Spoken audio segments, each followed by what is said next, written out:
Welcome to Defining Moments. I'm Suzanne Quast. If this is your first time watching or listening, thank you for joining us. Welcome. My guest today is Tehran Van Ghasri. He is a huge name in comedy right now. He's a stand-up comedian, an actor, a host, and a TV and radio personality. Today, he's going to talk to us about his journey into comedy, how he expresses his message through his art. We're going to talk about race, political correctness, and censorship. This is a really good conversation. I think you guys are going to like this one. Here are his moments. Thank you for being here. Oh, thank you for having me. So I have to pull out some Farsi. Yeah, pull out the Farsi. I always love when non-Farsi speakers pull out the Farsi. Okay, daram Farsi yad migiram. That's good. That's Is strong. my accent terrible? It is, but you're getting there. The fact that you got the words out, I'm very impressed. Khubi, there you go. Yes. And you got the little inflection because that's really important. People don't know about the sing-song of Farsi. It is. Well, I'm engaged to a Persian man, and so I feel like you might appreciate That explains this. the rock size. That explains the rock size. Say that first, and then I would have known everything about you. I was looking, I was like, wow, that's a big diamond. Thank you. But now that she's a Persian, I'm like, it's kind of small, actually. Now that I'm thinking about it, why, he get discounts? Where You you should getting say it? that to him. Yeah.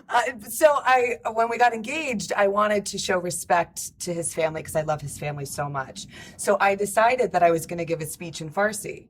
And so I got up in front of everybody. I was terrified. Sure, of course. But I did it, and I got through it. That's amazing. Yes, of course you were terrified because A, Persians, judgmental. B, they were all just staring at you like, what is this white girl doing? Just be beautiful. That's what we're paying you for.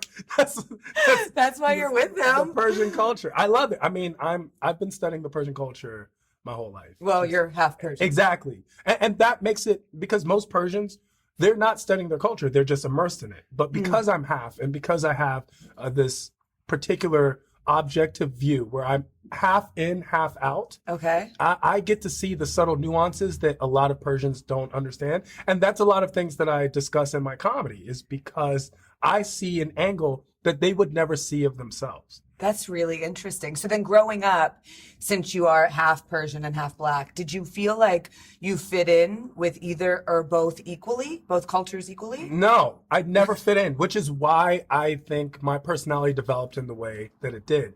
I learned early on that I was not fitting in, so I just fit in with myself. Okay, can you explain that? So like, were kids mean? Was it hard? Yes and no. So kids are only mean basically if you accept it, right? And I learned very early in life that I used to care what people thought and about their opinions until one day I tried to pay my bills with them, with other people's opinions, and they didn't accept it. Like, they were just like, no, we don't take opinions. So I learned early to stop, not necessarily caring, but just stop allowing other people's opinions to shape who I am.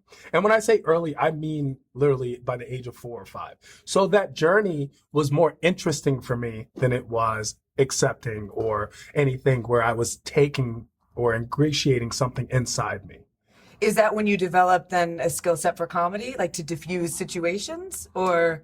I feel that being a smartass was always part of my character, even as a child.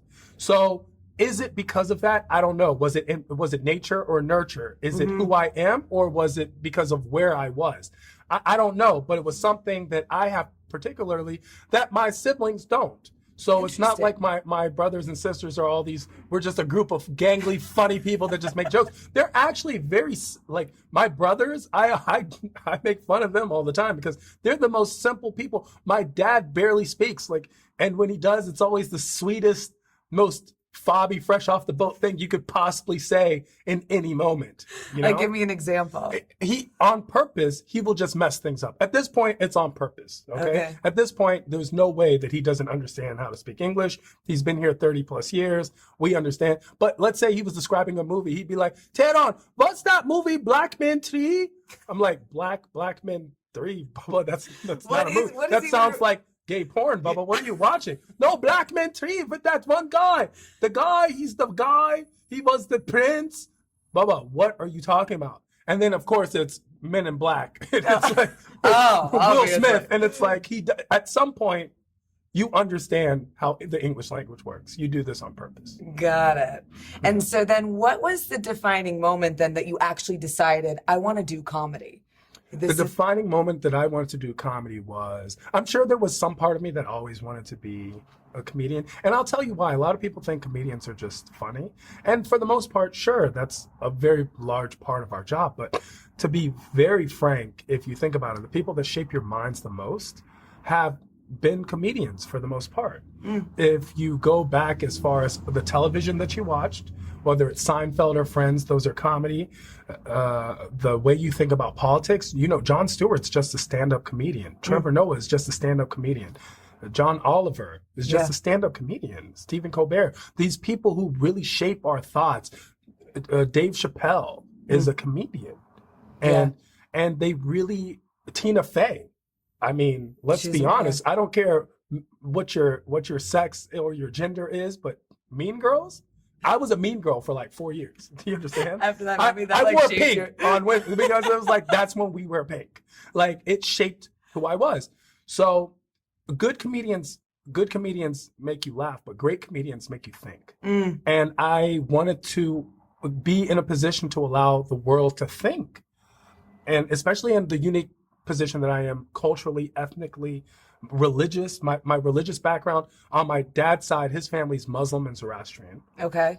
On my mom's Excuse side. my ignorance, but what is Zoroastrian? So Zoroastrian is a very ancient religion. Okay. It's actually the precursor to monotheism. Okay. And when I say that, think about it on this level, that when baby Jesus is born in the manger and 3 wise men go there with frankincense and myrrh and all these things and gold, they're 3 Persian magi's, 3 Persian Zoroastrian priests, the 3 wise men. Oh, I didn't know visit him. Exactly. Well, that's why they bring frankincense and myrrh and gold. What? The baby doesn't like gold? The baby? What? No, I've never heard about gold. Give the baby gold. All the baby love the gold. Like it needs to be blinged out, obviously. The baby milk? No. The baby milk? No, bring the money. But it's a cultural thing, right? And we talk about these things on stage. You said that you make people think, and one of the things I've heard you say in an interview before is that you're an intellectual comedian. So you like to, when you go up on stage, you want to have a message or a topic to discuss. I try to be. Hopefully I am, you know. I go up on stage with a purpose and a message of unity and acceptance, understanding. These are the things that I want to convey to the audience. And I do them in the most absurd way. I push that envelope. I make you think. I think out of the box. Everyone's an equal target. There is no one person I pick on more than another. But I make you ultimately, hopefully, come to that point of inclusion and how absurd it is not to accept others. If you want to hate someone for who they are, that's fine. But for what they are, that's just silly. I could not agree more. Yeah.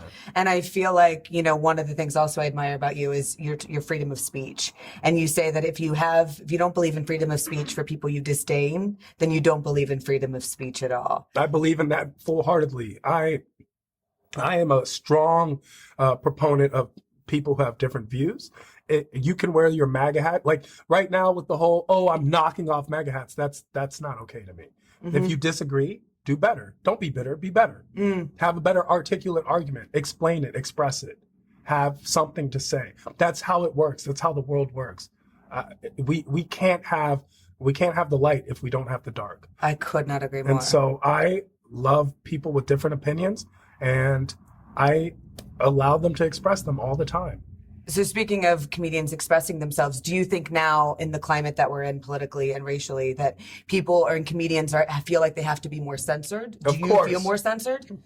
I personally don't, because of the way my comedy works, right? Here's the number one thing. Honestly, a lot of times when comedians say something and people find it offensive, sometimes, sure, of course, just because someone's offended doesn't mean they're right. People can find anything offensive. Yep. But oftentimes we find it's the comedian's fault. It's something you said, it wasn't that it was offensive, it just wasn't funny. And because it wasn't funny, it came off offensive. So you're saying if something is delivered funny, but it's offensive, it's okay? People will accept it. Exactly. So then you're saying get a better joke. Or get a better brand. No one's blaming Howard Stern for anything because he set up his brand. His brand is, this is what I do. Yeah. This is who I am. And if you don't like it, you don't have to buy into it. And we've all bought into that ideology. So. And what is your view on political correctness right now? Do you think that's a good or do you think that's a bad thing? It's a double-edged sword. Anything, too much water drowns you. So sure, political correctness at the same time, if we are trained in being politically correct, then hopefully we progress as a society. I remember when I was a teenager and when I was a kid, slurs against gay people were very acceptable. I mean, we used to be like, man, that car is gay. What, does that mean that car was having sex with other male cars? I don't know. But we would say stuff like that very, very often. It was a common vernacular use. And now you don't see people saying these things at all. Do you think that's also because people have become more educated, enlightened, and now maybe perhaps have more empathy? Hopefully that's the case. It's more awareness, you know? So I'm hoping that that's the case. Who knows? But that's the push that political correctness is supposed to drive forward. Mm-hmm. Now, sometimes it has the exact opposite effect where now people are being careful of what they say and overly exaggerated in what they actually think. Okay, and that's give me an where example. It's dangerous. So you're saying that somebody might actually say the right things, but in their minds might actually feel racist or sexist thoughts. Exactly. Especially think about it. Someone might be like, oh, it's inappropriate to use the N-word. And then in their mind, they're just using it all the time. And of course, I feel LA makes you racist. I really do. It does. What do you LA mean? Makes you racist. Well, let's forget the whole concept of the neighborhoods just being as segregated as possible. When I say Glendale, you know Armenian. When I say Beverly Hills, you know Persian or Westwood. When I say Inglewood or Compton, you know Black. When I say East LA, you know Latino, right? Uh-huh. So let's forget that idea. Driving in LA makes you racist. Like you could be in the car with Martin Luther King and a nice, wonderful Asian woman cuts you off. And he's like, I hate you, you Asian bitch. You're like, whoa, Dr. King, what happened? Because the traffic here is so bad. You take your anger out in every way possible. You just start thinking in the worst ways. But LA is a very segregated place, even though we think it's such a metropolitan area with everyone's just mixed. We're not mixed. Mm. Do you think that there is a way or a solution to help fix, like to make less segregation, to make there less racism in this country or in comedy? Do you think that's a possibility or do you think that's the wrong question? I think education is the only way. And comedy is a form of education because we have such a reach and people actually learn from comedians. No one has made me think about race and race relations more than Dave Chappelle and Chris Rock. No one. The way they put things into perspective, even yourself being engaged to a Persian person, how unique is that? It's very unique. You don't find yourself in a mix of just mixed couples in this Persian No, I don't. Community. For the most part. It's very homogenous. Mm-hmm. And that's the concept. Me being half Black, half Persian, unheard of. It's so much so that I'm famous. Yeah. Like, oh my God, that's the Tehran. He's the Black and he's the Persian. And they just talk about it because it doesn't happen. And now we see a progression towards it happening. Mm-hmm. And that's a beautiful thing. And I'm not saying mixing is the solution. It's not. People love to be like, well, in 50 years, we'll all be mixed, so there won't be racism. No, there will be racism. It's just now we're not racist against everyone that looks like ourselves. Mm. We all look the same, so who are we blaming? It's just now we've changed the dynamics of what race is, but we're still racism. The absence of or removal of racism is basically when you have different cultures and different ethnicities and different races, and you're just accepting of it. Mm-hmm. And that's it. Amen. But I hope we get there sooner than later. I feel like right now is a very tense time. Yeah. Well, I hope not, because my career is dependent on the racism. So I hope it's not soon. I hope it's like when I die and then they credit me for fixing it. There you go. You're going to be the fixing of racism. A little self-serving, but let's be honest. But you do talk a lot about race, but I feel like it's done in a way, again, to also create a level of empathy and to tell stories that give me insight into how you were brought up, to shed light on maybe a different perspective, a different way of being that I might not have had because I'm a white person from Kentucky. Well, that's the thing. It's all about interaction and understanding. If you can understand my plight, then you may just empathize a little more. And that's it. It's just being aware. I'm not asking you to like me. I'm not asking you to love me. I'm not asking you to think my way is better than yours. Just this is what my way is. And you realize that people have so much more in common than we have different. I could not agree more. And another thing that I really admire about you is you talk about Go on. Malcolm Gladwell's 10,000 hours. And I'm obsessed with that. Always. I think that's, to be an expert and to be really great at something, you have to put in your hours. And that's why you love hosting so much shows. Speak a little bit more about that. Do you prefer then the hosting as opposed to doing your own set? Well, here's the thing. When I host, people don't realize I'm actually doing like an hour of comedy every time you come to one of my shows, because I'm doing 15 to 20 up top, and then I'm doing 5 minutes in between each act I bring up, and then I do a little bit at the end. So I'm getting in my 10,000 hours of comedy, which is why, thankfully, I've been able to move up in the comedy world so quickly, because I've had my 10,000 hours. Now, when it comes to anything you do, you're acting, you've put in your 10,000 hours, whether it's from NCIS or whatever you've been on, you've put in your 10,000 hours, and you're that much better of an actor than I will be because I haven't practiced as much. That's it. It really comes down to practice. When you look at things, sure, there are 1%ers in the world. LeBron James. Dave Chappelle. Dave Chappelle is brilliant. When you speak to him, he's one of the most interesting, entertaining people you've ever met. And he's just extremely intelligent. LeBron James is a physical dynamo. I mean, this guy, he's a specimen. Exactly. He is an athletic specimen who, thankfully, he went into a path that works for his body, because easily, it's not like everyone who's tall makes it to the NBA. Nope. I've seen a lot of LeBron Jameses working at Rite Aid as the cashier. It's just, he also had the work ethic to prevail in his field. But anyone could have been Ryan Seacrest. Anyone could have been Steph Curry. All they did was work hard. Steph Curry is 6'1" at the best. Soaking wet, he's 180 pounds. Yeah. And he just worked harder than anyone else. And you've seen the progression of his game because of it. Yeah. He's that much better today than he was last year, than he was the year before, to the point where the person who drafted him for the Warriors got fired for drafting him. Which is crazy. Because that guy saw the potential. He saw the hard work. He saw the work ethic. And hard work will beat talent when talent refuses to work hard every single time.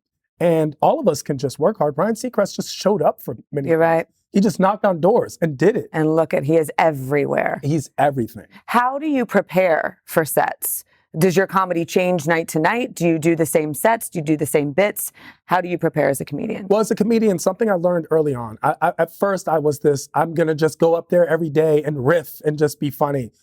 Does not work. Practice makes perfect. The more mics you hit, the better you get.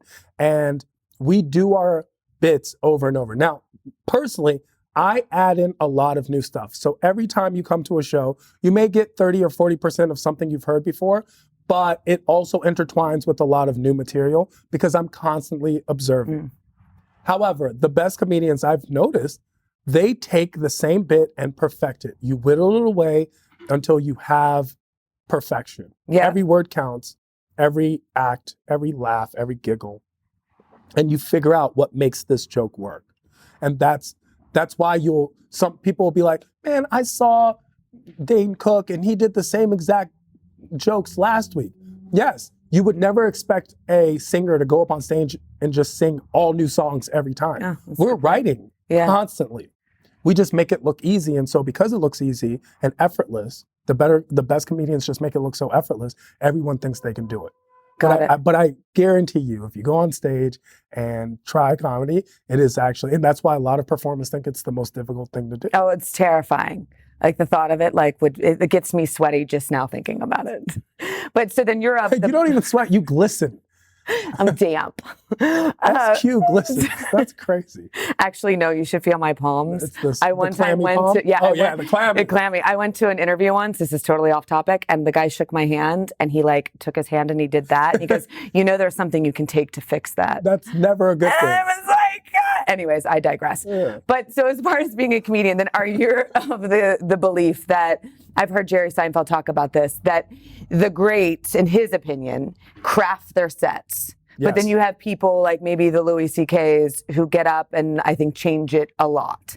Is there an in-between in that world? Louis C.K. didn't change it enough, right? Like, should have changed what he's doing in that green room. Okay, so what, too soon? The concept is Jerry Seinfeld is absolutely right, and he's a great. And because he's a great, he can speak on this. But there are different styles of comedy. And Seinfeld was he is a comedian's comedian. Mm-hmm. He wrote jokes that are crafted and perfectly tailored, and you understood his character through the jokes that he told. However, with Kevin Hart, that might not be the case. Kevin Hart is a storyteller. Yeah. He doesn't talk about the observational humor. He talks about the observing of himself. And he's his own anthropologist and sociologist and discusses his family and his life. So it might not work for him. Every comedian has their own path. But the one thing that everyone is sure of is that it is that 10,000 plus hours. And the more mics, the better, especially if you're getting better. It's not just keep doing the same thing over and over. And expecting a different result. Exactly. And then that's the definition of insanity. Exactly. Einstein's definition of insanity does not apply to anything. However, if you go out and learn how to dribble wrong for 10,000 hours, you will only learn how to dribble wrong. And that's what you've learned. And you're a professional bad dribbler. That's who you become. So with comedy, it's always good to get critique. Not criticism, but critique. People who, when you come off stage, I hate when I come off stage and people are like, man, you're great. That was awesome. That teaches me nothing.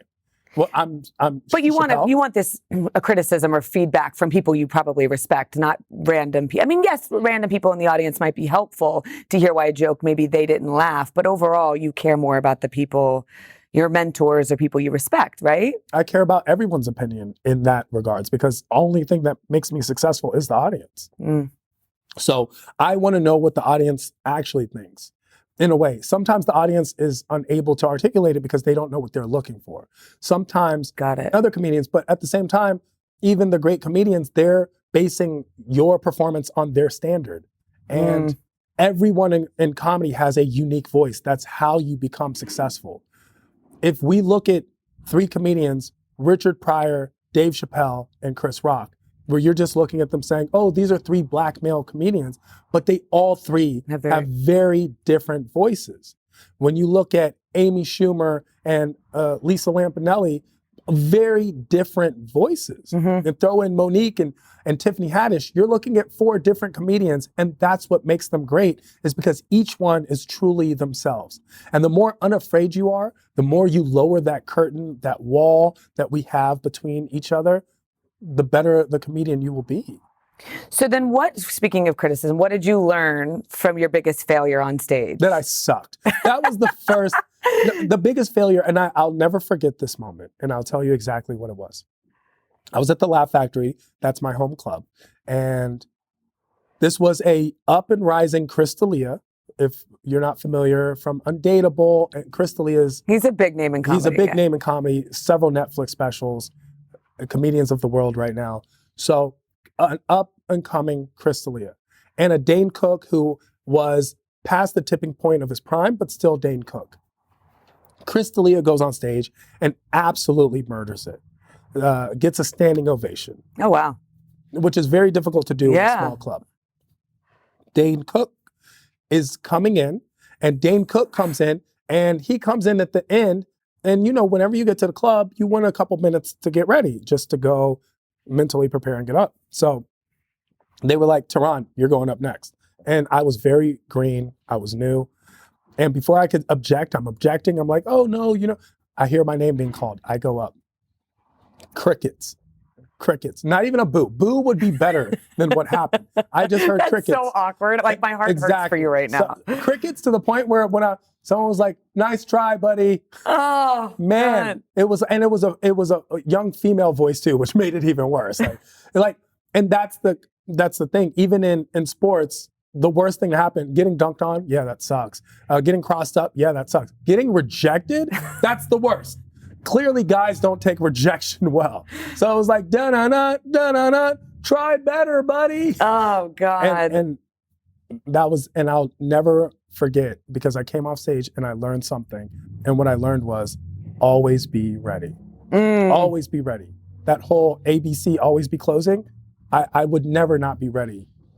Got it. So now that's the lesson. No matter what comedy club you go in, you're ready to perform. I'm ready. Irrespective of if you're going up or not. 100%. Throw me up, I'm ready to go. I'm in the mindset. I'm in the zone. Awesome. Okay, we're going to get to our round rapid fire. I don't know why I call rapid fire. We're going to see. Well, that's very different in the Middle East, by the way. Rapid fire. Last comic standing. Oh, what did I sign up for? Okay, the robe. I love what you say about the robe. You want people to not have to be constricted to certain boxes. As soon as we're born, we're put into a box. And before you know it, now we're somebody defined by society. A box. Exactly. Boxes are meant for things, not people. And the concept of the robe is threefold. Number one, I'm extremely comfortable. You look it. Like, I'm a little jealous. It's extremely comfortable. I'm always comfortable. I'm actually surprised more people don't just wear robes. There's nothing about the robe. A robe is basically just a coat, except someone told you that's a bathrobe. The same exact way that if you look at someone, if you saw a young lady, if you yourself were on the beach, you'd have no problems being in a bikini. You'd frolic in a bikini, frolicking in the sand. But if you were on the street, if you were on Beverly Boulevard in your bikini or in your underwear, you would freak out. Oh my God, what's going on? It's the exact same. And bikini and underwear is the exact same articles of clothing. It's just someone told you this is bikini, this is underwear. And we buy into these social constructs all the time. So I break these social constructs. I have a master's in economics and a law degree. If I want to wear a bathrobe, that doesn't make me less intelligent. I think you should start National Bathrobe Day. I think once a year, you should do it and have everybody break the boxes that they're in. You just want to come to work in a bathrobe. Listen, like what? What, boss? It's National Bathrobe I'm not going to lie to you. I almost wore a robe for you. You should have. But I was like, would that be weird? You should have. It wouldn't have. It would have been comfortable. And mine was pink. But even better. Okay, what is the best piece of advice you were ever given? The best piece of advice I was ever given was the most simple thing. Always be yourself. It comes down to the end of the day, and that was actually Tiffany Haddish. Oh. And sure, I've heard manifestations of it many times, but when Tiffany says something, it's like she means it so much that you believe her. Got it. Right? Because she speaks with such sincerity. And when she is so authentic and she is so who she is, that you're like, oh, she is killing it and is super funny and super successful. So if it comes from somebody like that. Exactly. Well, she is now, but at the time, it was something where I knew she was going to be successful. I knew who she was going to become. So I'm sitting there and I came off stage. I had crafted jokes and they were funny. And she was like, just always be yourself. Like, you're telling these jokes, but we want to know you. And she was just like, always be yourself. Great. Okay. I'll never forget that. 2 more questions. Yes. What's the most difficult decision you've had to make to fulfill your greater purpose? Wow. I had to leave DC. I'm from Washington, DC. My family's in Washington, DC. My friends were in Washington, DC. Everything I knew. I grew up there. I was like a staple there. I was that guy there. You were the Tehran. man. I was Tehran in Washington, DC. And to leave my comfort zone completely and come to LA, where I was a big fish in a small pond, and you come here and you are a small fish in the biggest pond in the world, where every prom king and prom queen in the world comes here to become a waiter. And leaving the comfortability of my life, financial security, and just being known to come to the unknown was the most difficult decision I had to make. But the best. And it's the first step. Honestly, when people talk, oh, you left Minnesota, Denver, wherever to come to LA. Exactly. To come to LA. You've already won. You've already taken the step that most people would not. Yeah. And that's what's amazing. Get out of your comfort zone. Exactly. Okay. Final question. Yes. If you could define the legacy you want to leave behind in a couple of words, what would it be? Awareness. Awareness to what? To everything. Just being aware. Do not buy into programming. If you have a thought, I just want it to be your own. That's all. I don't want it to be a meme. I don't want it to be a post. I don't want it to be a tweet you retweeted. I want a thought if you have a sentiment or a thought, whether if it's good or bad, racist or uniting, I want it to be your own personal thought. not something you were programmed by others, because we're so programmed by others. That's why we have accents, simply because that's how you were taught to speak, because you've absorbed the energy and the accents of the people around you. I love people with accents. It means they know another language. Sometimes, but sometimes they're just from New York. And that's what I mean. Or, like, yeah. It's like, hey, yo, well, wait, there's no other language there. Yeah. You were just taught. You were just taught to speak in that manner. And that's why I just want you to be aware. Just be aware. Don't get your information. Look deeper. Find out for yourself. Don't be programmed. Wear a bathrobe. Hear that, everyone? Wear a bathrobe. Wear a bathrobe. Speaking of awareness, go watch him at the Laugh Factory. He's super funny. Go follow him on social media. Tell him where they can find you. Find me every Monday and Thursday. 10 p.m. at the Laugh Factory, and at I Am Tehran all across social media. That's IG, Twitter, Facebook. I Am Tehran. Tehran's the capital of Iran. So if you don't know or don't know how to spell it, just watch Fox News. I'm sure they'll mention it a couple times throughout the day. Thank you. Leave your comments and questions below.